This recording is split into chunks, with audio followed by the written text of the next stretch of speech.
નમસ્તે મિત્રો, સ્વાગત છે તમારું મારી ચેનલ ધર્મિષ્ઠાની રસોઈમાં। આજે આપણે સ્વાદિષ્ટ વાનગી બનાવીશું। તો જો તમે હજુ સુધી મારી ચેનલને સબસ્ક્રાઈબ ન કરી હોય તો સબસ્ક્રાઈબ કરી લેજો, જેથી અવનવી રેસીપીઓ તમને મળતી રહે। આજે આપણે આલુ પરોઠા બનાવીશું। તો જેના માટે મેં 2 વાટકો ઘઉંનો ઝીણો લોટ લીધેલો છે।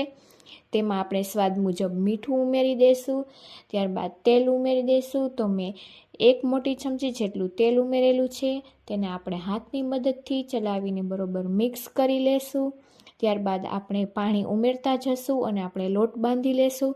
તો થોડું થોડું પાણી ઉમેરતા જઈ અને આપણે જે રોટલીનો લોટ બાંધીએ છીએ તેવો આપણે મીડિયમ સોફ્ટ એવો લોટ બાંધી લેશું। તો આ રીતે મેં મીડિયમ સોફ્ટ એવો લોટ બાંધી લીધો છે, તમે જોઈ શકો છો। ત્યારબાદ આપણે તેમાં તેલ ઉમેરી દઈશું। તો મેં અડધા પાવડા જેટલું તેલ ઉમેરી અને ફરીથી આપણે 3-4 મિનિટ માટે મસળી લેશું। તો આપણો લોટ એકદમ સોફ્ટ થઈ જશે। ત્યારબાદ આપણે ઢાંકી અને તેને 10 મિનિટ માટે રેસ્ટ થવા દેશું। ત્યાં સુધી આપણે સ્ટફિંગ માટે મેં 4 બટેટા બાફીને લીધેલા છે। તો આપણે તેને ખમણીમાં આ રીતે ખમણી લેશું, જેથી આપણું બટેટું અંદરથી આખું પણ ન રહે અને એકદમ મિક્સ થઈ જાય। તો આપણે બધા જ બટેટાને આ રીતે ખમણીને બાઉલમાં લઈ લીધેલા છે। તો હવે આપણે સ્ટફિંગ માટે વઘાર કરશું। તો તેના માટે તેલ મૂકશું। તો આપણે 1 ચમચી જેટલું તેલ મૂકેલું છે। તેલ ગરમ થઈ જાય ત્યારબાદ આપણે તેમાં હિંગ ઉમેરી દઈશું અડધી ચમચી, અને મેં 2 મરચાં ઝીણા સમારીને લીધેલા છે તેને આપણે ઉમેરી દઈશું। અને ત્યારબાદ અડધો ટુકડો આદુનો મેં ખમણી લીધેલો છે તેને પણ આપણે ઉમેરી દઈશું અને તેને બરોબર સાતડી લેશું। તો આ રીતે ધીમા ગેસની ફ્લેમ પર આપણે તેને સાતળવાનું છે। તેમાં આપણે તેલ વધારે નથી લેવાનું। ત્યારબાદ 2 ડુંગળી મેં સમારેલી હતી ઝીણી, તેને આપણે ઉમેરી દઈશું અને તેને પણ આપણે ટ્રાન્સપરન્ટ થાય ત્યાં સુધી આ રીતે ચલાવી અને સાતડી લેશું। તો લગભગ 3 મિનિટ જેટલું સાતડીને તો આપણી ડુંગળી પણ સતળાઈ ગઈ છે। ત્યારબાદ આપણે તેમાં મસાલા કરશું। તો મેં અડધી ચમચી જેટલી હળદર, અડધી ચમચી જેટલો ગરમ મસાલો પાવડર, 1 ચમચી જેટલો લાલ મરચું પાવડર, 1 ચમચી જેટલો ધાણા જીરું પાવડર અને ત્યારબાદ મીઠું સ્વાદ મુજબ। જો તમે બટેટામાં ઉમેરેલું હોય તો જાળવીને ઉમેરવું। ત્યારબાદ 1 ચમચી જેટલો આમચૂર પાવડર। તો આમચૂર પાવડરનો સ્વાદ આલુ પરોઠામાં ખૂબ જ સરસ આવે છે, તો તે જરૂરથી ઉમેરવો। અને તે ન હોય તો તમારે અડધા લીંબુનો રસ ઉમેરી દેવો। ત્યારબાદ આપણે જે બટેટા ખમણીને રાખેલા હતા તે ઉમેરી દઈશું અને આ રીતે બધું જ આપણે મિક્સ કરી લેશું। તો આ રીતે તમે પણ સ્ટફિંગ તૈયાર કરજો, જેથી તમારું પણ સ્ટફિંગ એકદમ સરસ થશે અને પરોઠા આપણા ફાટશે પણ નહીં અને સ્ટફિંગ બહાર પણ નહીં આવે, કારણ કે આ રીતે કરવાથી, વઘારીને લેવાથી બટેટામાં જે પાણી હોય છે તે બળી જાય છે, જેથી આપણા પરોઠા એકદમ સરસ બને છે। તો હવે આપણે સ્ટફિંગને બાઉલમાં લઈ અને ઠરવા દીધેલું હતું, તો 10 મિનિટ જેવું થઈ ગયું છે। હવે આપણે તેના આ રીતે બોલ વાળી લેશું। તો તમારે જે રીતના પરોઠા કરવા હોય તો તમારે એ રીતે આ રીતે બોલ વાળી લેવા, નાના મોટા જે સાઇઝના કરવા હોય એ રીતે।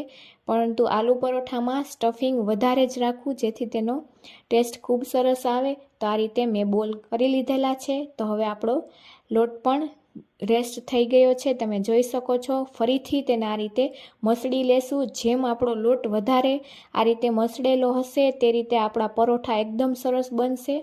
તો આ રીતે વધુને વધુ મસળી અને આપણે તેના હવે લુવા વાળી લેશું અને આ રીતે આપણે લુવો વાળી પાટલી વેલણમાં આ રીતે કોરો લોટ લગાવી અને તેને આપણે નાની પૂરીના શેપમાં આપણે પહેલાં વણી લેશું।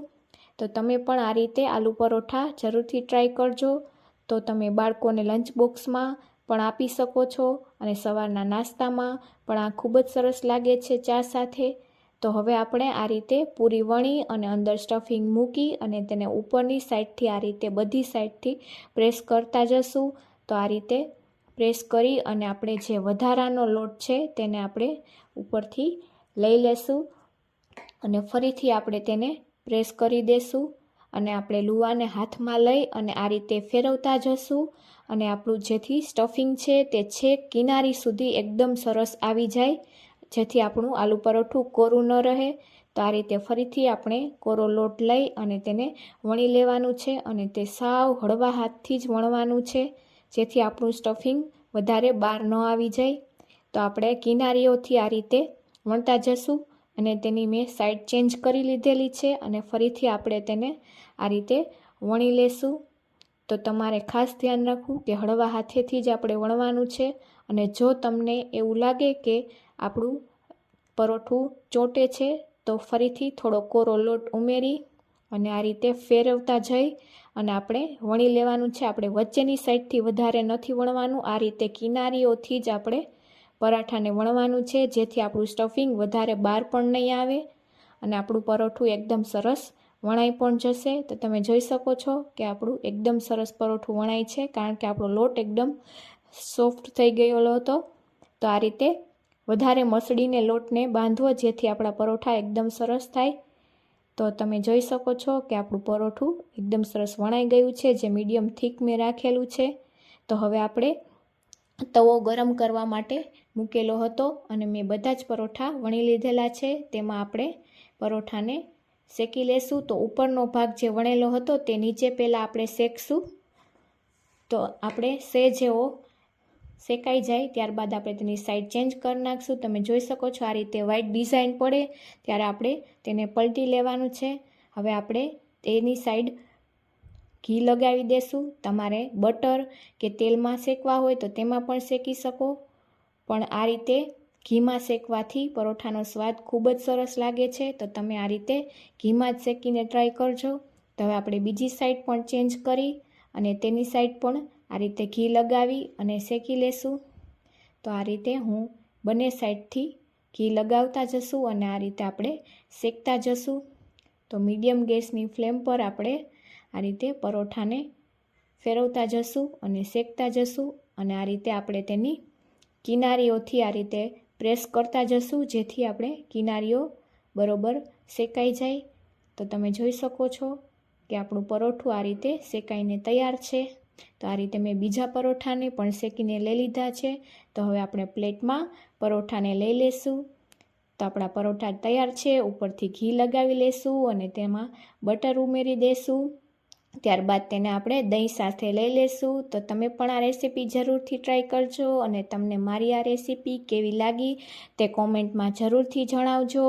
અને મારા વિડીયો તમને ગમતા હોય તો તેને લાઈક કરજો, શેર કરજો, મારી ચેનલને સબસ્ક્રાઈબ કરવાનું ભૂલતા નહીં. તો આપણા એકદમ સ્ટફિંગ સાથેના પરોઠા તૈયાર છે. Thank you for watching.